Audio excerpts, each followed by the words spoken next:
এক ধনী লোক মারাত্মক অসুস্থ, এক ব্যাগ রক্ত লাগবে, রক্ত আর খুঁজে পাচ্ছে না। কোথায় পাবে রক্ত? নেগেটিভ গ্রুপের রক্ত সহজে পাওয়া যায় না। তে খুঁজতে খুঁজতে মিলে গেছে কৃপণের সাথে।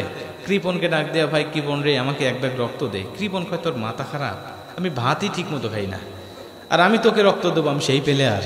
কয় না, এক ব্যাগ রক্ত তো যে কোনো মূল্যে দিতেই হবে, না দিলে আমি বাঁচবো না, আমি ধনী মানুষ, টাকা পয়সার কোনো অভাব নেই। কৃপণ লোকটা কোনোভাবে রাজি হয় নাই, জোর করে ধরে নিয়ে হাসপাতালে গিয়ে নিবে তো নিবে, একেবারে 3 ব্যাগ রক্ত নিয়ে নিছে।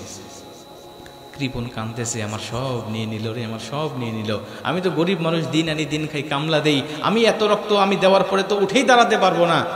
ধনী লোকটা ডাক দেখে, কৃপণ রে, মন খারাপ করিস না, তোর উঠে দাঁড়াতেও হবে না, তুই 3 মাস অন্তত বসে বসে খাইতে পারবি, সে টাকা আমি তোকে দিয়ে দিচ্ছি।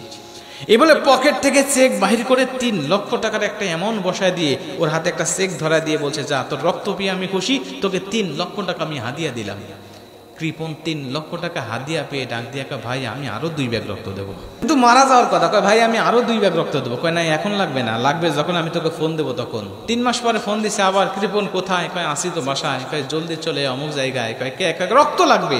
কয় কখন লাগবে, কোথায় লাগবে, শুধু বলে না, বান্দা হাজির হয়ে যাবে। বান্দা হাজির, 2 ব্যাগ রক্ত দিয়ে বসে আছে, কমপক্ষে আজকেও আমাকে 2 লক্ষ টাকা দিবে। কিন্তু কৃপণ লোকটা রক্ত দেওয়ার পরে বসে আছে, ধনী লোকটা রক্ত নিয়ে তার পাশে এসে ডাক দেখায়, কৃপণ রে, হাদিয়া নেই।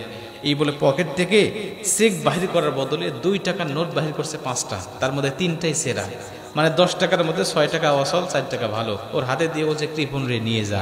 কৃপণ তো রেগে মেগে আগুন, ডাক দিয়ে, মিয়া ফাজলামো করেন, গতবার দিলেন 3 লক্ষ, প্রতি ব্যাগের বিনিময়ে 1 লক্ষ, এবারও দিবেন তাই?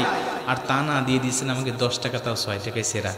ধনী লোকটা ডাক দেখে, কৃপণ রে, মন খারাপ করিস না, কষ্ট নিস না, গত 3 মাস আগে তোর থেকে রক্ত নিয়েছিলাম 3 ব্যাগ, তখন ছিলাম আমি ধনী, আমার মনও ছিল ধনী, বিশ্বাস কর আমার রক্তও ছিল ধনী। কিন্তু তুই কৃপণ খারাপ, তোর মনও খারাপ, তোর রক্তও খারাপ। তোর রক্ত যেদিন থেকে আমার শরীরে ঢুকছে, ওদিন থেকে আমি আর ধনী নাই, তোর মধ্যে কৃপণ হয়ে গেছি। কৃপণের রক্ত এখন আমার শরীরে বইতেছে, আমি ইচ্ছা করলেও তোকে 3 লক্ষ টাকা দিতে পারবো না। এই 10 টাকা দিছি, তাই আমার অনেক জুলুম হয়েছে। বারবার মনে হচ্ছে যে আমার জীবন থেকে 10 টাকা আমার হারায় গেছে, 10 টাকা আমার জলে পড়ে গেছে। তো এইরকম কিছু কৃপণের তালে যখন বক্তারা পড়ে, শ্রোতাদের কৃপণতা দেখে, কার্পণ্যতা দেখে বক্তাও কৃপণ হয়ে যায়, মুখ দিয়ে কথা বের হয় না। আধা ঘন্টা আলোচনা করতে গা ঘেমে যায়, কিন্তু আপনাদের মতো শ্রোতা পাইলে মোটামুটি 1.5-2 ঘন্টা আলোচনা করা যাবে। জোরে করেন সুবহানাল্লাহ, লিল্লাহি তাকবীর।